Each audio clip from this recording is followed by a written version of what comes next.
Allez, bonjour à toutes et à tous, ravi de vous retrouver. On va faire notre petit tour d'horizon habituel. On commence par les crypto-devises. Et bien, comme attendu, on trouve un support sur un support. Donc pour l'instant, on le travaille, on va voir ce qu'il en est. Le momentum est sorti de la zone de survente, retourne vers une zone de neutralité. La suite sera intéressante, voir si on arrive ou non à basculer, on va dire ne serait-ce que marginalement, sous le plus bas hebdo, sous le plus bas donc de la semaine précédente, ou pas, en sachant qu'on a donc échoué au pic près sur le plus haut de la semaine précédente, et pour l'instant échoué au pic près sur le plus bas de la semaine précédente, c'est-à-dire que pour l'instant on a vraiment touché les deux bornes sans en franchir une seule. C'est plutôt bon signe, puisque c'est plutôt pas un signe négatif.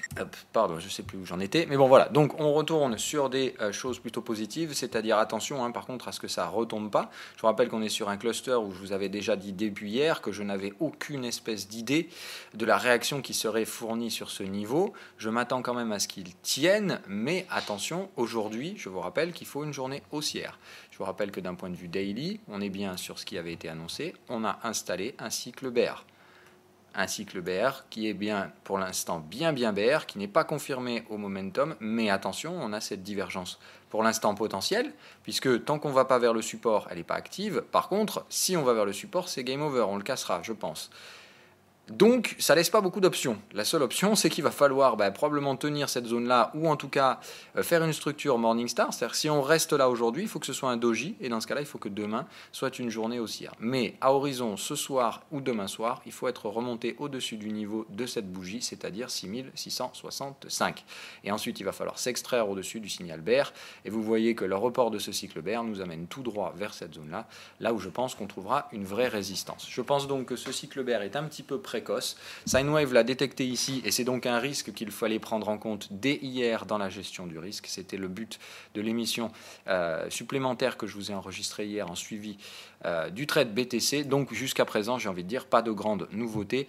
En daily, attention, voilà, le momentum est revenu à la neutralité, c'est-à-dire vers zéro. Il faut le voir évidemment, rester vers la zone plutôt positive et dans ce cas-là, construire un momentum haussier. Voilà ce que doivent faire les prix pour l'instant. Le mieux, c'est au moins de tenir cette zone, de se tenir le plus loin possible du support et à terme d'essayer de repasser au-dessus du niveau de breakout, du niveau de déclenchement de la pattern bear, c'est-à-dire de repasser au-dessus des 6700 $. Dès qu'on arrive à repasser au-dessus des 6700 avec des clôtures, je pense que le marché très rapidement ira s'extraire vers les zones supérieures ensuite. C'est la même chose sur l'Ethereum et sur le IOTA. Il faut au moins se stabiliser, au mieux revenir le plus vite possible. Je contre-indique pas si on passe 3 jours à plat comme ça. Voilà, moi, ce genre de structure ne me gêne pas. Si on fait la même chose ici en inversé, ça me va très bien. On aura fait une belle épaule tête-épaule. Donc ça peut prendre du temps de fabriquer une épaule ici. Donc attendez-vous à ce que si on fasse ça, il ne faut pas vous dire on va forcément recoller une grosse rouge derrière. Ça reste évidemment probable, je vous le rappelle, mais on ne capitule pas tant que le scénario n'est pas invalidé, c'est-à-dire qu'on n'encaisse pas une perte tant que le scénario n'est plus viable. Tant que le scénario a une viabilité de se réaliser, il faut lui laisser la potentialité de se développer. Voilà. Pour la raison simple, je vous le rappelle, qu'un gain rapporte toujours beaucoup plus qu'une perte. Donc même dans le cas d'un 50-50, où on ne sait vraiment pas ce qui va se passer, on laisse la chance aux gains. C'est important de laisser leur chance aux gains de se réaliser. Et puis si c'est une perte, c'est une perte. Ça fait partie du jeu. Mais rappelez-vous et gardez bien ça en tête, si vous avez peur de trader, c'est que vous n'avez pas compris encore ce qu'est un avantage statistique. Moi, je n'ai absolument pas peur de trader pour cette raison. Je sais que plus je trade, plus j'ai de chances de gagner. Donc je ne réfléchis pas. Par contre, il faut réfléchir à bien appliquer la stratégie. Sinon, ça, évidemment, on sort du cadre de la stratégie. Et là, par contre, l'avantage statistique se dégrade très vite. Allez, on passe aux autres choses. On va faire un petit tour côté gold, silver et ensuite côté forex. Ça se présente pas mal. Voilà, ça me plaît parce que le gold hier, et je voulais tweeter dès hier soir, tente son break baissier et l'échoue assez lamentablement. Alors pour l'instant, c'est pas un échec parce qu'on n'a pas réussi à installer de clôture. Vous voyez, pour le moment, on fait un retest du niveau de breakout. C'est-à-dire, on y va un peu fort, tout le monde pense que ça y est, c'est bon, c'est gagné. On va même pas jusqu'à la target et on revient chercher le niveau de break. Ça, c'est pas très bon signe, effectivement. effectivement pour un vendeur, parce que ça veut dire, bah ok, on n'a peut-être plus suffisamment de vendeurs pour aller se diriger et tout enfoncer comme on le faisait avant, en ligne droite, nos problèmes. En gros, dès qu'il y avait un breakout, tout le monde suivait et c'était la bérésina derrière. Donc on voit que les règles ont commencé à légèrement changer, sans que pour autant on arrive à installer des clôtures au-dessus. Donc il va falloir vraiment repasser dans la zone haute. C'est par contre assez probablement maintenant un break de range, c'est-à-dire que je pense qu'il faut considérer pour l'instant ça comme une zone black box, c'est-à-dire qu'encore une fois, pour tous ceux qui ont du mal à trader et qui ne peuvent pas s'empêcher de regarder les graphiques, mettez une black box ici. Il n'y a pas 50 solutions. Voilà, ici on traite la médiane du canal et pas mal de choses, pas mal d'éléments, donc faites très attention. Je pense que ici ça peut être assez punchy et l'échec de ce break me laisse sérieusement à penser que nous sommes effectivement probablement en train de constituer un range ici qui sera donc probablement une vague 2. On a cassé les premières résistances ici, je m'attends donc à ce qu'on ait une vague 2 suivie d'une vague 3 et qu'on soit donc en tout cas dans un schéma haussier, dans le pire des cas un schéma de consolidation mais qui demanderait une nouvelle vague haussière. Donc j'attends toujours que le gold se reprenne et j'espère qu'il réussira à sortir de ce maudit canal de baisse. Il en va de même pour le silver. Je surveille l'US Oil qui malgré moi commence à se péter la gueule et j'aimerais pas trop que ça. Moi je voudrais vraiment que tu ailles plus haut mon petit US Oil, je veux que tu fasses un nouveau sommet. Donc c'est à surveiller de très près l'US Oil parce qu'attention, je vous l'ai dit aussi, le jour où les États-Unis lâchent du lest, ils ont 15% sous les pieds et autant vous dire que l'US Oil va baisser aussi. Donc moi je veux le jouer ce scénario sur l'US Oil, mais il me semble qu'il n'est pas encore tout à fait prêt, même si je vais être franc, là on a un double signal bear et normalement je devrais y aller. Je n'y vais pas parce que ça ne colle pas au cadre technique. Je vous rappelle que dans le cadre technique, la vague 5 est toujours au-dessus de la vague 3. Ça arrive dans certains cas qu'elle soit en dessous, mais là, franchement, je ne crois pas que ce soit le cas. Donc, à surveiller quand même, mais je pense qu'on ira un petit peu plus haut sur l'US Oil. D'où ma prudence toujours sur les indices américains. Même si ça chute aujourd'hui, je ne préfère pas reprendre des ventes pour l'instant. Je conserve les ventes que j'avais et je vous rappelle qu'elles payent grave. J'ai toujours du Hang Seng, non, j'ai plus de Hang Seng, mais j'ai toujours du JPN, du FTSE et de l'Eurostoxx 50. Ils se font tous démonter littéralement ce matin et on va en parler. Donc j'aime autant vous dire que je suis plutôt pas mécontent de voir les indices tomber. Maintenant, il faut pas. Je sens que Wall Street, ils peuvent tenter de nous la refoutre à l'envers une nouvelle fois, même si là, je pense que le contre-pied qu'ils vont se prendre aujourd'hui, ils vont vraiment mal le vivre et que ça risque de bien chuter à Wall Street. Mais j'attendrai de voir ce contre-pied se mettre en place avant de reprendre des ventes à Wall Street.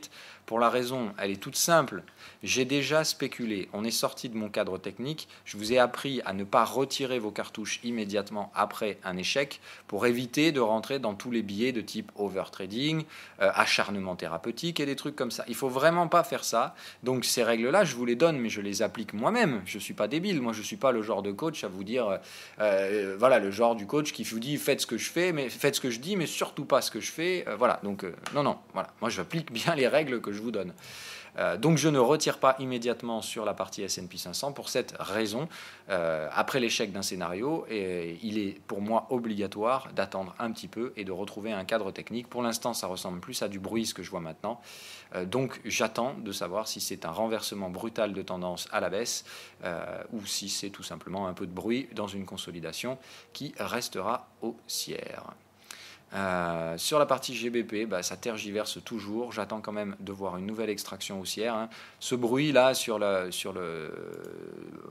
gouvernement de Theresa May fait un petit peu bouger, mais je pense que ça restera du bruit de court terme et qu'on est déjà d'ores et déjà en train de stabiliser le taux de change. Vous voyez, on arrive quand même déjà à sortir un petit peu du canal. Pour l'instant, ça reste assez maigrichon. Je m'attends quand même, vous voyez, à ce que la pente fasse un petit truc comme ça. On rechute éventuellement un peu et bam, derrière on en sort. C'est-à-dire que du coup, cette première vague que je visais en target 1 n'est peut-être pas le schéma qu'on aura. Même s'il aurait fallu que ça le soit, en tout cas qu'on sorte un petit peu plus profondément, vous voyez qu'on n'aurait pas dû échouer directement sur cette résistance-là, ce qui a été le cas pour l'instant. Donc on va voir si on peut aller légèrement plus haut, moi j'aimerais ça, qu'on aille juste ici. Alors les 1,3426, c'est-à-dire les plus hauts niveaux de clôture qu'on a réussi à tenir sur la paire GBP-USD. Derrière, je pense, un petit pullback sur le canal. Comme le canal est très orienté, on fait généralement un pullback assez court sur ce type de marché. Donc je dirais 5 vagues de hausse, 2 vagues de baisse assez rapides, probablement probablement un ABC, tout ce qu'il y a de plus classique ici, voire un flat, c'est-à-dire on fait A, B et C, on vient bien faire 2 pullbacks sur le canal et derrière, je pense qu'on repartira sur une vague 3 de taille équivalente, je vous le rappelle, et derrière, je pense toujours qu'on construit et qu'on se dirige vers une vague 5 étendue, c'est-à-dire que tout le potentiel s'exprimera dans plusieurs mois, en tout cas dans plusieurs semaines. La paire GBP, je pense que c'est un scénario qu'il faut construire tout doucement dans une dégradation lente de la tendance haussière du dollar qui va petit à petit s'installer dans un range et puis normalement j'espère la résolution des tensions qui pourra permettre au GBP de se reprendre un petit peu, ou en tout cas dans le sommet, dans le merdier guerre de devises, en tout cas qui puisse tirer un petit peu son épingle du jeu face au dollar qui serait plus consolidant à ce moment-là.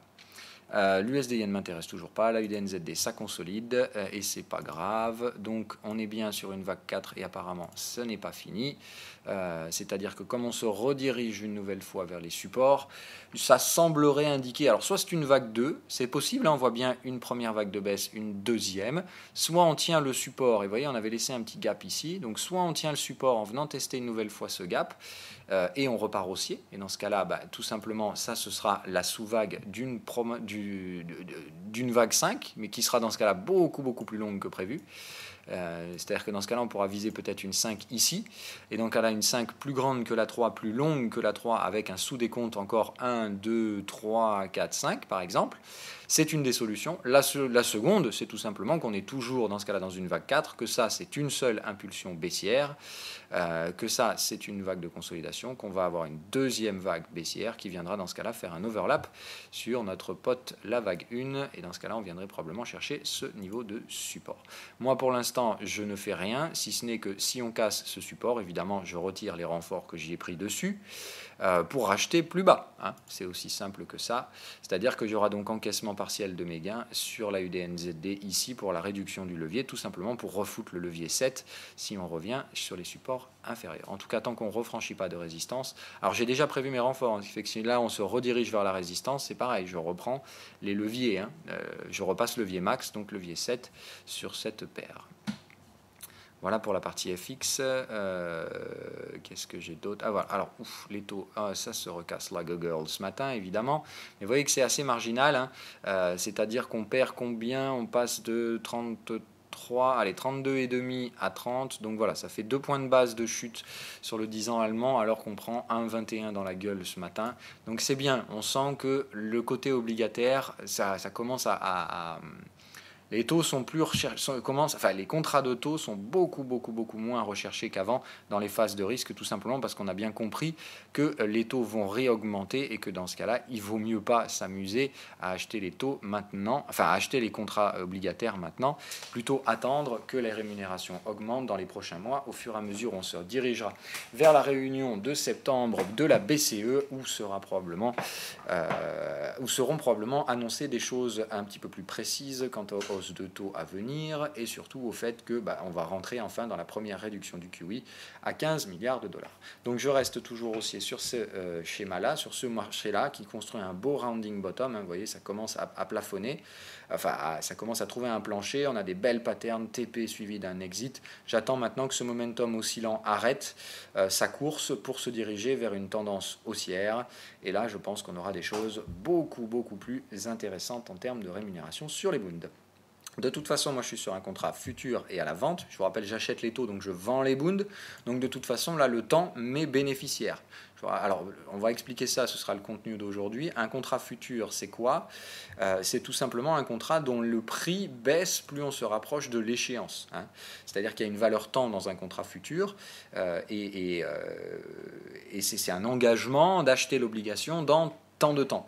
Et donc là, moi, je vais jouer sur ces contrats futurs et il faut bien être conscient que du coup, la prochaine échéance se trouve en septembre et que donc d'ici septembre, moi, j'anticipe que les prix vont monter. Ceux qui achètent les contrats pour l'instant pensent que les taux vont continuer de baisser. Et évidemment, le facteur temps joue en ma faveur puisque je suis donc à la vente et eux à l'achat. C'est ce qu'on appelle le rollover qui est inclus dans le prix d'un contrat futur. C'est-à-dire qu'on a ce qu'on appelle un time decay. La valeur du contrat baisse plus on se rapproche de l'échéance. Donc là, le temps joue pour moi Donc je préfère effectivement rester sur ce contrat à longue échéance, quoi qu'il arrive. C'est vraiment un scénario fond de portefeuille. Il ne faut pas regarder ça tous les jours. Moi là, en fait, la seule chose qui m'intéresse maintenant, c'est d'avoir une validation du trade par un franchissement des précédentes résistances. Tant que je n'ai pas ça, et tant qu'on ne va pas là, je ne m'inquiète absolument pas pour ce scénario. Voilà, pour les 10 ans américains, pour le moment, on s'en fout. Le VIX reprend 10%, et ça me fait plaisir.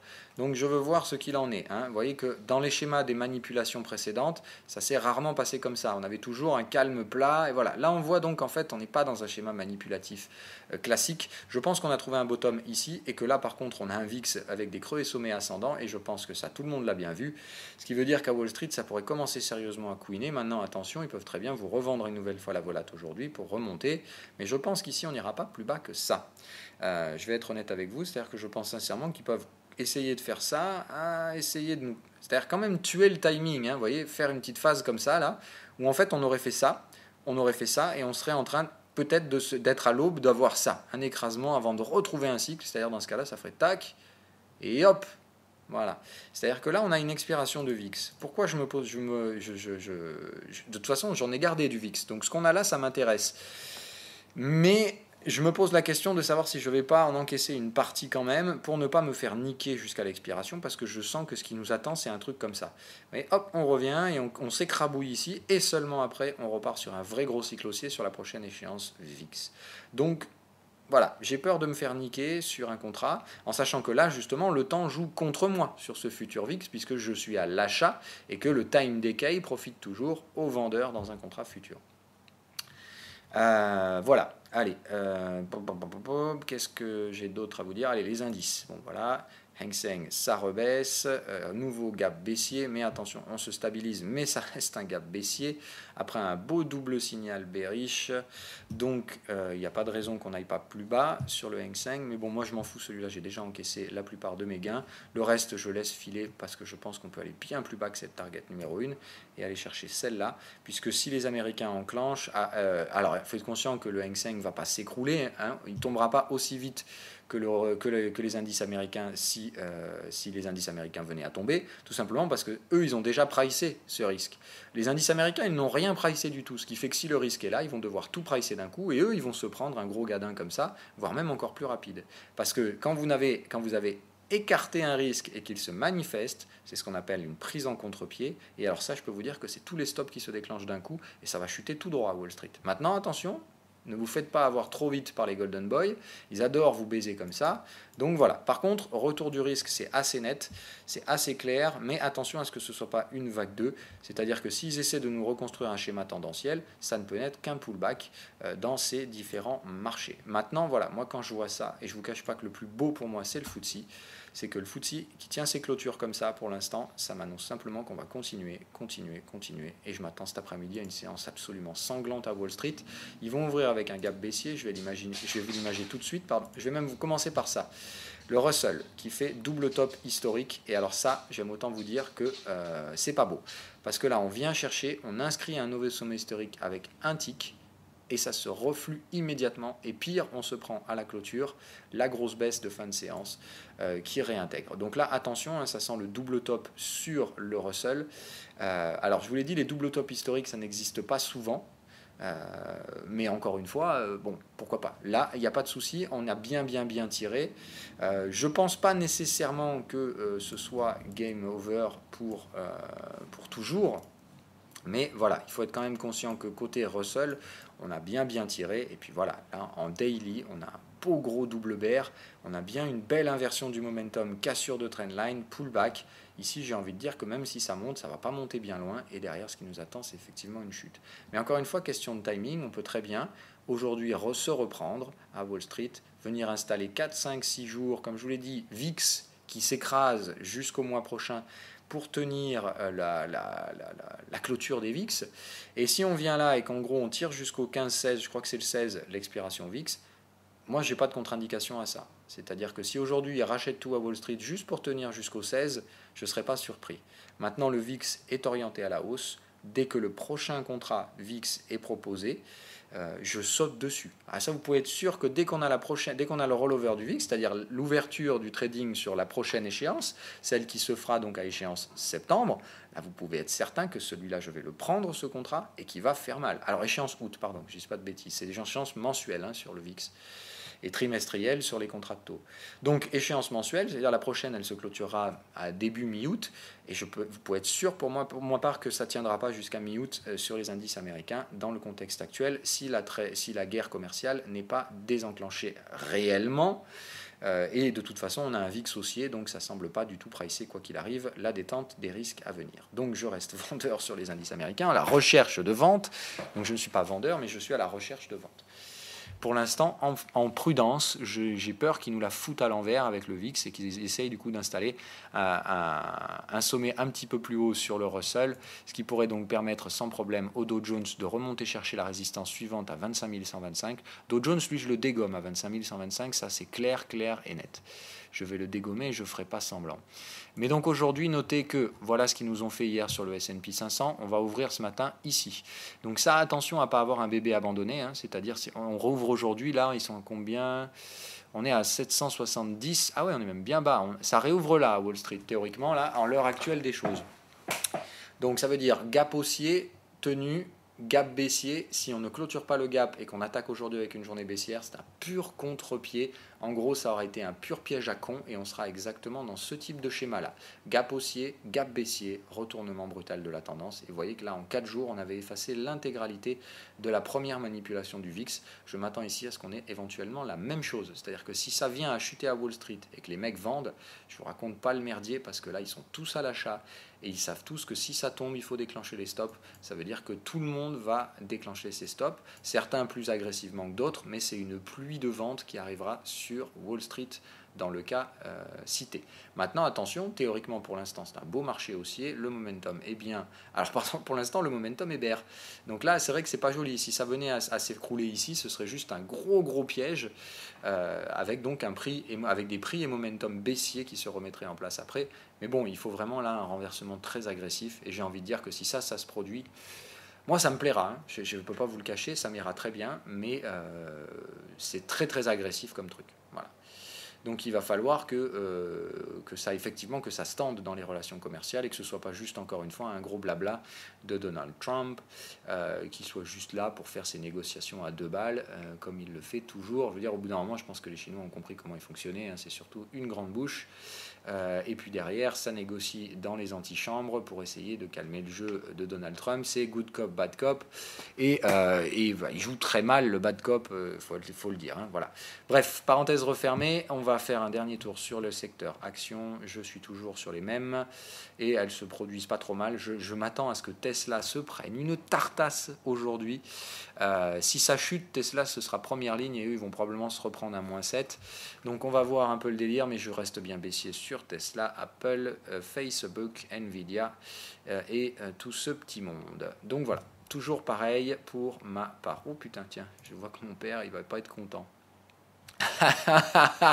Ah bah si, il va m'apprécier. Je lui ai dit de prendre ses profits là-haut. Putain, je lui ai donné le sommet. Bon, j'espère qu'il l'a pris. Mais voilà. Ok, bon, donc ça, c'est des petites parenthèses refermées. Voilà. Donc, Morel et Prom, pour ceux qui avaient joué, rappelez-vous le scénario. Moi, je l'avais acheté là, je m'étais fait stopper là, puis j'avais dit, bon, je rachète pas tout de suite. Voilà le truc derrière. Je l'avais eu un peu mauvaise. Bon, voilà. Donc, on atteint la target pour ceux qui avaient joué et tenu ce scénario. Bon, je pense normalement que personne l'a fait. Mais si vous êtes sur du Morel et Prom à l'achat, je pense que des petites prises de profit sont pas inintéressante en l'état. Voilà, allez, on a fini. Je vous souhaite une bonne journée à toutes. Alors, peut-être une analyse 1h30, puis après, je vais aller faire un tour quand même sur le calendrier. Voilà, waouh, c'est pas beau. En daily, ça, là, vous voyez, ça fait 1, 2, 3, overlap, et bam, une 5 étendue à attendre derrière. Donc voilà, moi pour moi je reste toujours dans ce schéma-là, qu'on doit casser ces supports-là, si ça doit consolider, et ça permettra, je pense, à Wall Street cette fois d'enclencher des baisses. Et là, je pense que Wall Street, ils vont corriger un peu plus que 3,5%, si ça se tend comme je le pense. En tout cas pour moi, la détente qui a été pricée à Wall Street, je ne la vois nulle part ailleurs. Le NFP n'était pas bon, même si tout le monde l'a pensé bon et compagnie, c'est toujours pareil.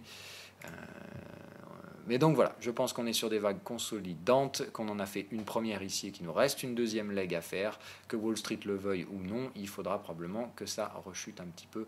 En tout cas, la zone euro, elle, appelle à une consolidation plus profonde. Allez, vos questions. Penses-tu déjà que l'État viendra ponctionner les comptes bancaires en cas de crise? Quelles mesures prends-tu pour protéger tes comptes bancaires? Moi, je te le dis direct, les mesures que j'ai pour mon compte bancaire, c'est que déjà d'une, j'ai réparti ma liquidité, donc j'ai de la liquidité sur des actifs hautement, à protection du plus haut niveau de risque, donc j'ai un peu d'or.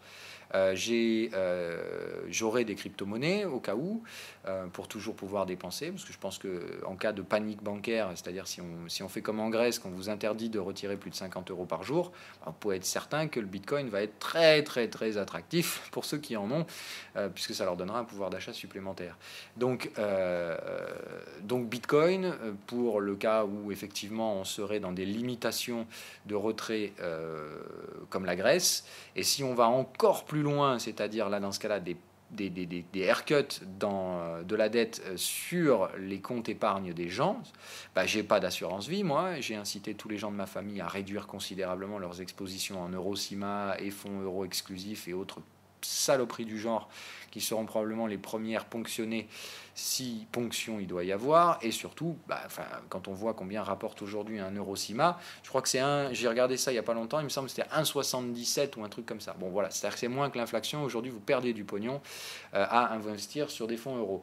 Donc voilà, moi je pense que dans un cas comme ça, vu le niveau de risque et la fin du cycle, aujourd'hui, il vaut mieux avoir ces assurances vie en liquidité, c'est-à-dire qu'il vaut mieux se prendre l'inflation dans la gueule, mais ne pas prendre le risque de se faire ponctionner 30% de son épargne en cas de ponction. Voilà. Moi, je me suis juste prémuni contre tous les risques. Maintenant, je n'ai pas encore nécessairement orienté mon trading dans le sens full risque. Je vous rappelle que je suis spéculatif sur le risque. Je cherche des signaux de risque. Les vrais trades de risque, là où je vais passer vraiment agressivement bear avec des leviers bear, on n'est pas encore sur ces étapes-là. Voilà. Aujourd'hui, je prépare le terrain, je teste le marché. Quand je vais trouver les réactions bear, je peux vous garantir que derrière, je ne vais pas faire semblant. Mais ce n'est pas pour tout de suite. Alors, par contre, je vais mettre que les françaises. Alors,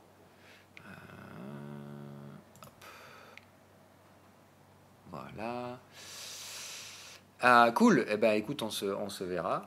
On se verra. Donc toujours a priori. Alors je sais pas. On risque peut-être de changer le lieu en fonction d'eux, mais a priori ça reste toujours donc le lundi. Cool. Voilà. Le casino c'est pratique pour tout le monde maintenant. Bon, à la limite, moi j'irai voir la tronche du truc parce que j'y suis pas, ça fait des années que j'y suis pas allé et puis apparemment ils l'ont refait, donc je vais aller voir la tronche que ça, voir si on peut être bien là-bas. Si c'est tout pourri, on ira se retrouver en ville et puis voilà. Mais effectivement, je trouvais l'idée bien pour vous éviter les parkings Vinci, parce que vous dire un truc, si on se retrouve en plein centre-ville d'Aix, il y en a qui ont fait ces suggestions d'aller se retrouver rue de la Verrerie et trucs comme ça, c'est bien. Mais alors, une pinte rue de la Verrerie, c'est 8 euros ou un truc comme ça.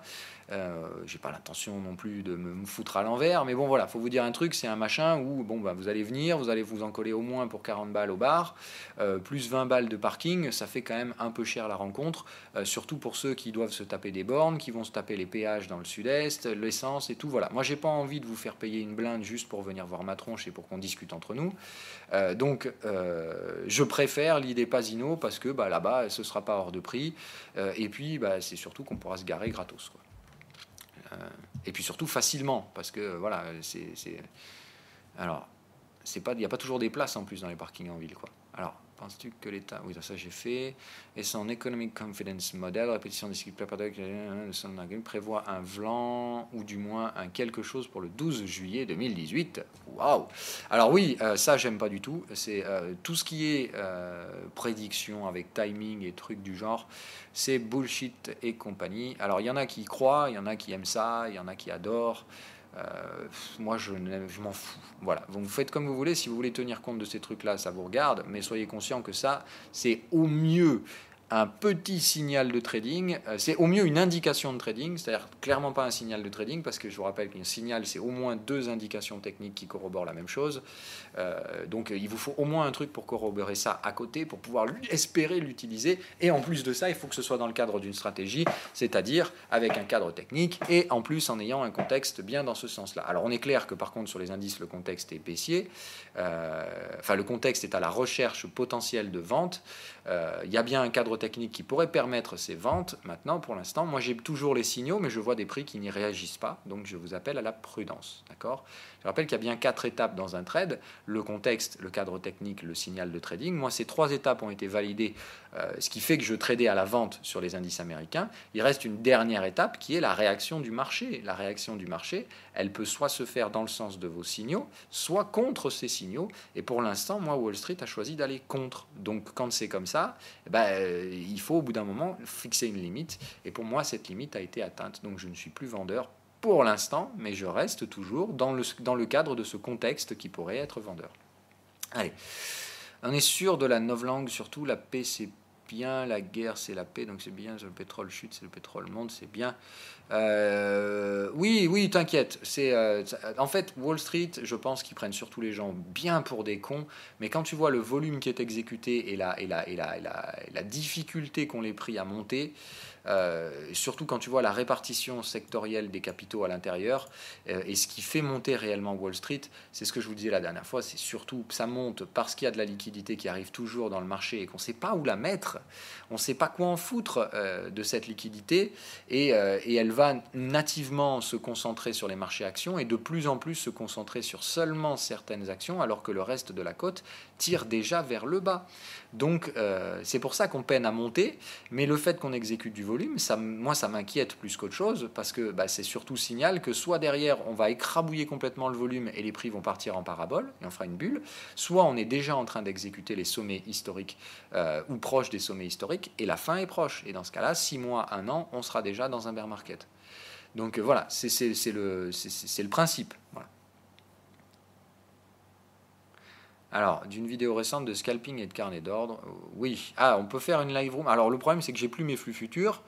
Je sais pas, il faudrait voir s'il y a toujours moyen d'en retrouver. Je crois qu'à un moment, AMP en proposait gratuit pendant une semaine. Oui, on peut faire du scalping au carnet d'ordre. Après, j'en avais déjà enregistré. Je sais pas s'il en reste sur la chaîne YouTube. Je crois pas. Je crois pas. Parce que je vire quand même au bout d'un moment sur la chaîne YouTube pour pas garder des centaines et des centaines de vidéos. Inutilement, mais effectivement on pourra éventuellement faire une live room sur le scalping. Ce qui me gêne, c'est que voilà, après à la limite sur ce type de scalping, oui, parce que c'est le seul type de scalping où vous pouvez pas être, enfin c'est pas vous pourrez pas être perdant, attention, il y a toujours un risque avec tous les gains, il n'y a pas de gain facile, mais c'est du vrai scalping. Voilà, moi le scalping à la con que je vois pratiquer pratiquement tout le temps, les mecs qui font n'importe quoi sur le DAX, qui achètent, qui vendent 15 fois par minute, voilà, ça non, c'est du pur n'importe quoi. Alors sauf les professionnels qui savent le faire, qui ont une expérience, mais pour faire ça à des débutants, c'est vous envoyer au casse-pipe. Par contre, trader au carnet d'ordre, là oui, parce que le carnet d'ordre, on utilise là aussi pas un avantage statistique, mais un avantage technique que je pourrais vous expliquer éventuellement un jour.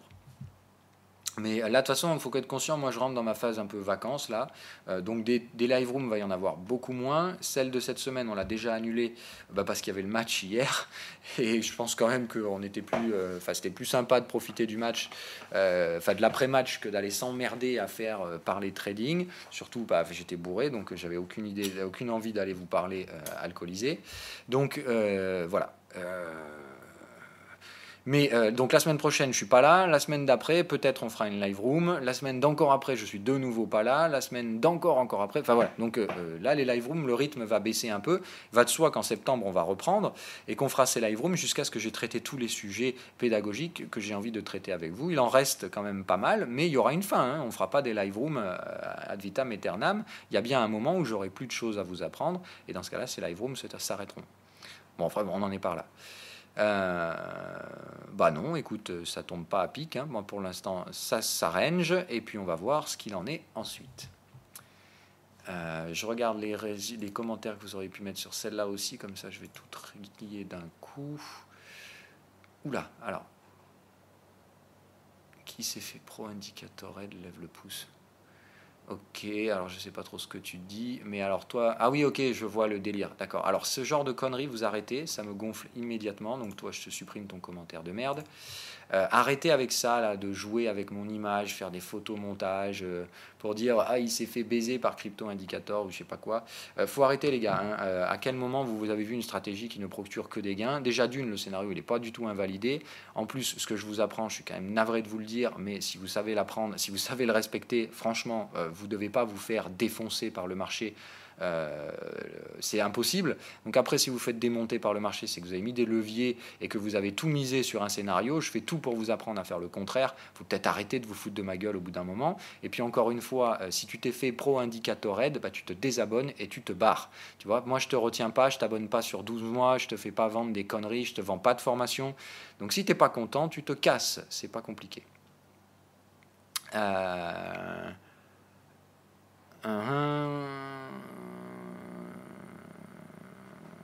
Merci à toi pour les vidéos, que ce soit la chaîne ou sur Cryptoanalyse, précision, clarté, sérieux, générosité. Voilà, moi ça par contre ça me correspond un peu plus. Ok, j'essaie d'être précis, j'essaie d'être clair, j'essaie de vous apprendre beaucoup de choses. Je pense que je suis quelqu'un de sérieux, en tout cas je pense que ça fait quand même bientôt plus de 3 ans que je fais des vidéos. Au bout d'un moment, si j'étais un mytho ou quoi que ce soit, ça se saurait. Voilà, donc je continuerai longtemps, il n'y a pas de souci. Je suis clairement pas le meilleur et j'ai pas la prétention d'espérer l'être ni le devenir. C'est pas une course, c'est vraiment pas une course. Voilà. Mais par contre, il va de soi que j'accepte les critiques quand elles sont constructives. Si vous venez juste pour dire le mec nous a juste bien baisé la gueule, bah tu gardes tes remarques, mon cher Max, tu vas les mettre ailleurs, mais tu viens pas cracher sur ma pelouse. Allez, sur ce, du coup, je vous souhaite une bonne journée, je vous souhaite de bons trades et on se retrouve demain. Pardon, du coup, je vois que je n'ai même pas répondu à la question de Jean-Marie qui est intéressante. On va la traiter. J'essaye de suivre ton mec mal. Je me suis fait avoir une fois, pas très grave, par un stop loss au niveau que tu avais donné parce que je ne savais pas que tu. Ah oui, mais ça c'était avant. Ok, mais ça c'était avant et c'était ici. J'imagine que tu parles de stop loss qui avait été déclenché là. Ici. Et là, honnêtement, je pense qu'il fallait que tu prennes ton stop loss. Je vous l'ai dit, hein, il y a des trades que vous allez prendre en perte et pas moi. Mais moi, je peux m'autoriser de gérer le risque à l'intérieur des phases spéculatives. Vous, je préfère que vous ne le fassiez pas. Mais normalement, ça n'a pas dû être une grosse perte. Je vous rappelle que quand même, toutes les règles de ce suivi Bitcoin qu'on a fait ensemble depuis le début, la règle de base, elle était que vous ne pouvez en aucun cas mettre du levier sur ces positions. Et encore pire, comme c'est un trade ultra spéculatif et contre la tendance baissière, il faut vraiment pas de levier. Donc normalement, si vous vous êtes fait stopper ici, à l'époque, ça ne vous a pas coûté grand-chose. Et l'aspect était plutôt pédagogique et il est normal que vous ayez pris un stop ici. Vous ne pouviez racheter qu'à partir du moment où on installait ce breakout haussier. Mais c'est normal. Moi, comme je sais gérer mon risque, je me suis autorisé. Et encore une fois, je ne l'ai fait que parce que le levier était très faible. Dans le cas où j'ai un levier, vous voyez par exemple l'euro-yen, est-ce que j'ai repoussé mes stops? Non. Là, j'ai accepté. Ça a poussé trop loin. J'ai pris ma perte partielle, point barre. Et si le marché se retourne, c'est tant pis. C'est comme ça. Je re-rentrerai. Il m'en reste de l'euro-yen. Mais j'ai pris une perte partielle nécessaire parce que là, j'avais pas la marge de manœuvre d'un faible levier. Si je prends un faible levier quand je suis contre-tendance, c'est justement pour ça, pour avoir une marge de manœuvre, pour pouvoir m'adapter au marché en fonction de ce qu'il va me présenter. Mais vous, ça, vous ne pouvez pas le faire. Je sais, je vous l'ai dit, mais je vous explique ce que je fais pour la transparence du suivi du compte.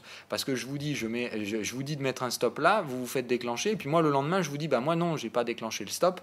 Effectivement, c'est pas cool, mais je ne peux pas vous inciter à bouger vos stops, parce que pour vous, ce serait une erreur. Il faut bien que vous compreniez ça. Je sais que c'est difficile à dire, parce que du coup, ça fait faites ce que je dis, pas ce que je fais, mais il faut absolument dans ce cas-là que vous ne fassiez pas ce que je fais, parce que vous n'avez pas l'expérience pour le supporter. C'est vraiment l'expérience en trading, je fais de mon mieux pour vous la transmettre, mais il y a des choses qui se passent dans ma tête qui ne se passeront pas dans votre tête avant des années.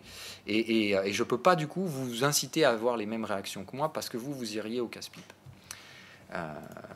Donc j'espère que tu saisis bien la différence et t'être fait avoir, c'est normal. Voilà, c'est un peu con, mais c'est comme ça le marché quand t'es contre tendance, il va chercher à essayer de prendre tes stops. Et si tu as mal dimensionné ton stop, eh ben effectivement, des fois tu te fais baiser. Mais vous, il faut que je vous apprenne à dimensionner votre risque et à ne pas essayer de le gérer en cours de route, parce que vous allez souvent rentrer dans des biais où vous allez reculer les stops 2-3 fois de suite. Et voilà, il ne faut pas. Donc, acceptez de prendre la perte, et derrière, vous vous dites, ok, j'ai spéculé agressivement, bon, j'ai pris une perte, je me suis fait niquer le stop. Des fois, on va vous racler au pipe près, et on va venir vous chercher, et puis après, le marché va se reprendre, et je vous ai dit, ça va vous énerver au possible. Attendez derrière que les signaux deviennent bullish. C'est-à-dire que dans l'exemple, ici par exemple, là vous attendiez que le TP soit là, mais le TP ça ne suffit pas pour acheter. Vous étiez obligé d'attendre que cette bougie-là clôture, et ici vous repreniez des achats sur le Bitcoin. D'accord ?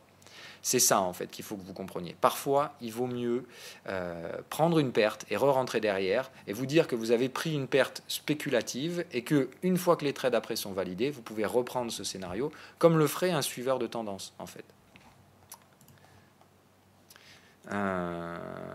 Mais oui, moi, si tu veux, la journée, je bosse, je m'occupe de répondre à vos messages, je fais rentrer les abonnés, je les fais sortir, je fais ceci, je fais là. Donc je suis de toute façon sur mes écrans, ou en tout cas pas loin de mes écrans, avec mes alertes, et quand je ne suis pas devant les écrans, je les reçois sur le téléphone portable. Donc je peux agir très rapidement sur les marchés. Et c'est pour ça que moi, la journée, dans les marchés volatiles, sur lesquels j'ai effectivement une marge de manœuvre, donc comme le Bitcoin, où je garde un levier assez faible pour pouvoir avoir un ajustement du risque si nécessaire. Voilà, c'est pour ça que moi je ne mets pas de stop loss au marché, mais il faut bien que vous soyez conscient que moi j'ai bien des alertes et que quand ça sonne, je sais ce que je dois faire. Voilà, je vais sur mes graphiques, en quelques secondes je peux faire mon analyse et je sais si je dois ou non déclencher ce stop. Mais vous ne savez pas faire ça encore. Voilà. Donc toi, tu ne dois pas enlever tes stops nocturnes. C'est ce que je vous dis et à chaque fois j'insiste bien là-dessus. C'est difficile, je marche sur des œufs à chaque fois parce que je suis tiraillé entre deux aspects. L'aspect transparence, où je dois vous dire ce que je fais pour la transparence, pour le suivi portefeuille, et l'aspect pédagogique, où il y a certaines choses que je ne devrais pas dire pour ne pas vous inciter à faire pareil. Je choisis quand même la transparence, mais je fais tout pour qu'il y ait des avertissements avant à chaque fois, pour que vous compreniez bien qu'il ne faut pas faire pareil. Donc je suis navré, mais là, enlever ton stop nocturne aujourd'hui et cette fois, c'est une erreur que tu as faite parce que tu me copies sur quelque chose que tu ne peux pas assumer toi-même. Donc il faut vraiment, vraiment pas faire ça.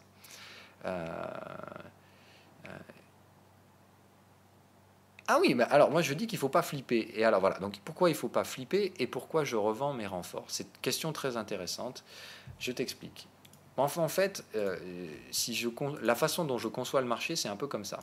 C'est-à-dire que moi, je vois un niveau de risque, d'accord, un curseur de risque, et je vais tout simplement placer mon propre curseur sur ce truc-là. Tu vois?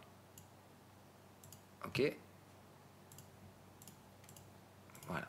Ça, c'est mon curseur. Et moi, ce que je vais faire, c'est-à-dire que moi, en fonction du temps, je vais ajuster mon curseur. D'accord? Là, plus je vais être en bas, plus en gros on se rapproche de mon niveau d'invalidation, plus je suis dans la merde, et entre guillemets, ça ne se passe pas comme prévu. Plus je vais tirer vers le haut, plus effectivement, le scénario se passe bien. Maintenant, si tu veux, regarde, on va faire la gestion graphique de ce truc-là dans le temps. Imagine-toi que là, du coup, c'est le niveau de risque et le temps du Bitcoin depuis le moment où on est rentré sur le trade. On est rentré ici, 6400. D'accord? Donc, prix d'entrée, niveau de risque, on est... Qu'est-ce que c'est que ça? Ah oui, ok. Donc, au niveau du risque et de la gestion de ce risque, on démarre à 50-50. C'est-à-dire qu'ici, on ne sait absolument pas ce qui va se passer. D'accord? Le marché baisse. Donc là, déjà, je me dis, aïe, fait chier, bon, je n'ai pas chopé le bon prix, c'est pas génial. Donc, le niveau de risque augmente. On va vers l'invalidation. D'accord? Ensuite, là, le marché remonte un peu, il revient au-dessus de mon cours d'ouverture, c'est cool. Mais tu vois, en fait, mon niveau de risque, moi, il oscille comme ça. Il suit les prix sous une certaine forme. Et là, tu vois, quand ça a rebaissé ici, alors pas ici du coup, mais voilà, tu as compris le principe. Hein, là, c'est dans la grosse phase de baisse. C'est là où je me suis dit, oh putain, c'est pas cool. Et c'est là où je vous ai immédiatement fait la vidéo. Attention, scénario BTC en risque, parce que là, on se rapprochait du niveau d'invalidation. Voilà. Mais moi, si tu veux, arriver ici, vous ne savez pas le niveau de risque, vous ne le sentez pas. Moi, ici, je voyais le marché chuter en ligne droite et je me suis dit, oula, moi, en fait, là, je ne vois pas le risque partir complètement en ligne droite. Je le vois au contraire faiblir, donc je vais rester en position, je prends le risque. Voilà. Et moi, si tu veux, à ce moment-là, je n'ai pas vu le risque partir complètement en vrille et me dire, OK, ça va chuter, donc je déclenche le stop. Je me suis dit, non, je ne perçois pas une augmentation forte du risque. Je pense qu'on cherche les stops. Et à ce moment-là, justement, je vous ai dit, moi, je tiens mes positions. D'accord? Donc, arrivé à ce niveau-là, là, on reste en ultra grosse zone de risque. Là, j'ai même envie de dire, quand on rattaque, c'est le moment où là, c'est le moment où moi, là, j'ai vraiment failli déclencher les stops. Et là, ici, effectivement, ça déclenche un TP pour une raison X ou Y. Et alors là, hop, moi, ça me sort immédiatement le risque. On passe en breakout haussier. Pour moi, le trade, derrière, ici, il repasse immédiatement en positif. Vous voyez le truc? C'est-à-dire qu'en fait, moi, c'est vraiment un sentiment et une perception du risque que je vais avoir, alors que vous, ici, vous deviez être en panique totale. Et vous, effectivement, là où vous paniquiez, il ne faut pas tenir les trades. Il vaut mieux être sorti que de se dire je repousse un peu le stop comme fait Phil, parce que là, vous allez vous foutre dans la merde si vous réagissez comme ça, parce que vous n'avez pas la psychologie et le recul suffisant sur le trading pour vous rendre compte que pour bien gérer le risque. Il faut de l'expérience pour bien pouvoir gérer le risque. Voilà. Et là, pour moi, ici, le trade, il est passé en positif. C'est-à-dire que moi, quand on est arrivé ici, vous voyez, je me suis dit, OK, mon scénario est validé. Alors, je ne l'ai pas vu comme ça, moi. Attendez. En fait, c'était plutôt, voilà. Ici, c'était flat. Et je vous ai dit, à partir du moment, si on casse ça, je valide mes trades. C'est-à-dire qu'à partir du moment où on a cassé ça, moi, j'étais rentré en mode de validation, hors de la zone spéculative. Et là, je me suis dit, mon trade est validé. J'ai eu une confirmation bullish, impeccable. Donc là, je me dis toujours, c'est bien, mon trade est hors de la zone de risque. Ça, c'est considérer ça comme ma zone de risque. Donc ici, je me dis, OK, mon trade est validé, tout se passe bien. Donc effectivement, à ce stade-là, moi, j'ai commencé à mettre des renforts dans le marché. Le truc, c'est que ici, on est resté complètement à plat. Hop, on déclenche un TP, ça, c'est pas bon. Ça remet un peu de risque. On fait un breakout haussier, super, c'est bien, c'est haussier, c'est positif. On stagne, OK. On déclenche un cycle bullish, c'est positif.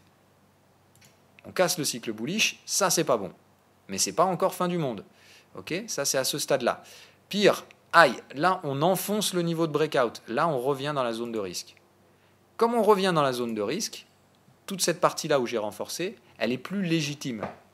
D'accord? Parce qu'elle est du coup beaucoup trop risquée. Comme on réintègre ma zone de risque, je dois revenir avec un niveau d'exposition en conséquence. C'était bien tout l'argumentaire que je vous ai fait dans la vidéo hier, de vous dire je ne panique pas, mais je dois de nouveau gérer mon risque, puisqu'on retourne dans la zone où pour moi on retourne sur des niveaux de trade spéculatif. Et dans un niveau de trade spéculatif, je ne prends pas de renfort, puisque vous avez compris, moi je ne renforce que lorsqu'on sort de la zone spéculative. Donc j'ai été obligé hier de déclencher les stops sur ces renforts. Mais là, j'avais bien mis des stops au marché. Voilà. Hein, c'est bien la différence. Mais par contre, j'ai toujours le trade original, hein, celui qui a été là, je l'ai toujours dans le marché pour l'instant. Parce que je pense que le scénario n'est pas invalidé. Pour moi, par contre, je vous dis, là, si c'est la flèche rouge qui continue, pour moi, le prochain point, il fait ça. Hein. Voilà. Si c'est flèche rouge, pour moi, c'est complètement out. Alors, si on baisse un petit peu, on va se rapprocher de là. C'est-à-dire que je ne vais pas nécessairement déclencher mon stop ici à 6150. Mais par contre, si je vois qu'on se dirige là vers 6000, 6000, machin, et qu'on arrive à la zone bleue, moi, si on arrive à la zone bleue, ici et clairement, on est sous la zone de risque. Dès qu'on arrive là, pour moi, c'est déjà, je serai sorti. Quitte à re-rentrer plus tard. Mais ce sera trop risqué de rester à l'achat sur ces trades. Après une bonne grosse phase de stabilisation, je ne veux pas qu'on revienne chercher le support. Voilà, j'espère que j'ai répondu à ta question. J'ai repris du coup, j'ai rajouté 10 minutes sur la vidéo, mais je pense que c'était important de revenir là-dessus si effectivement tu trouvais ça un peu flou, cette histoire-là de revendre les renforts. J'espère que normalement c'est plus précis maintenant. Exactement, voilà, c'est comme ça qu'il faut le comprendre. C'est une limitation du risque parce qu'on retourne en phase spéculative et que dans ce cas-là, tant qu'on ne retrouve pas une nouvelle validation des trades à la hausse et qu'on ne ressort pas de la zone spéculative, je ne reprends plus de renfort. Mais attention, hein, là, si on repart à la hausse et qu'on revient chercher, je vous dis, le niveau d'hier, si on repart à 6700, pour moi, c'est de nouveau, on repart en validation. C'est-à-dire que là, l'option, c'est si maintenant, ici, hop, si à l'heure actuelle, on est là, d'accord, on est revenu dans la zone de risque, là, si le marché demain ou aujourd'hui ou dans les jours, vous voyez, là, on est à plat, d'accord, là, ce qui se passe, il ne se passe plus rien, donc on est à plat, j'attends. Et soit derrière le marché, il va reprendre la flèche bleue, il va se rediriger, et je pense assez brutalement, si c'est le cas, rapidement vers les 6007. Dans ce cas-là, hop, on ressort de la zone de risque, je reprends mes renforts, et tu verras que je les reprendrai quasiment au même prix. Alors un peu moins, c'est-à-dire qu'à l'époque, j'ai payé pile poil ici, au franchissement haussier, à 6015, 6005. Là, je ne peux pas repayer 6005, c'est un peu trop agressif. Là, je repaye par contre 6600, 6007. Si les prix reviennent chercher 6007, je repasse évidemment dans le camp des acheteurs, avec des renforts. Si tu veux, j'aurais donc perdu un rapport de 300 $, mais par contre, j'aurais considérablement limité mon risque de perte, enfin la perte si jamais le scénario se fait péter la gueule. Ok. Allez, je finis ton commentaire parce qu'il y avait des choses intéressantes dedans. Que tu avais acheté simultanément. Alors non, ça je garde. C'est 15% de mon portefeuille en crypto. Donc c'est des tout petits montants. Et ça c'est du buy and hold. C'est des trades que je ne regarde pas. C'est du buy and hold. Oui, on peut les considérer comme un buy and hold, mais il faut bien être conscient que j'ai mis 15% du capital. C'est rien du tout. Ça veut dire que considérer ça comme un levier 0,15. Voilà, c'est vraiment du cutchy, donc j'ai vraiment pas, je vais dire, j'ai mis un orteil dans l'eau, et éventuellement, si on va vraiment vers le scénario bear, peut-être que je les revendrai pour racheter plus bas, voilà. Je sais pas, j'ai pas vraiment défini ce que j'allais faire par rapport à cela. Pour l'instant, j'ai toujours confiance moi dans le scénario haussier, donc je me pose pas réellement la question. Mais si ça baisse, peut-être que je les revendrai. Voilà. Mais si je les revends pas, encore une fois, ce sera pas une catastrophe. Il me reste quand même 85% du volume à exécuter. Si on va chercher la zone des 3000, enfin des 3005, je peux vous dire que derrière, les 15% achetés plus haut, ils seront très très vite pondérés dans les achats en bas. Alors, tu disais qu'en cas d'invalidation de la tendance haussière, tu revendrais potentiellement tout pour acheter plus bas. Oui, effectivement, mais je ne sais pas. Voilà. Mais comme c'est des faibles volumes, je peux me permettre éventuellement de passer ces trades-là en mode buy and hold. Maintenant, c'est vrai que bon, je vais peut-être aussi les garder. Enfin, je vais peut-être aussi les revendre. Je ne sais pas. Je ferai. C'est tellement négligeable comme volume que je m'en fous. Voilà. C'est pas un truc. C'est pas le point névralgique de la stratégie, quoi. Non, clairement rien revendu, voilà. Merci notamment pour le suivi au jour le jour. Oui, j'essaie de vous faire un suivi. Alors après, évidemment, je fais en fonction de ce que je peux faire et en fonction de la volatilité. C'est-à-dire que le marché, il bouge et je ne suis pas forcément toujours disponible pour vous faire une vidéo. Mais il va de soi que quand il se passe, quand je gère le risque dans mon trading sur ce trade BTC et que je suis devant les écrans dispo pour pouvoir vous faire une vidéo, j'en ferai une à chaque fois que ce sera possible. Allez, parenthèse du coup refermée, je vous laisse et je vous souhaite pour de vrai, pour de bon, une bonne journée.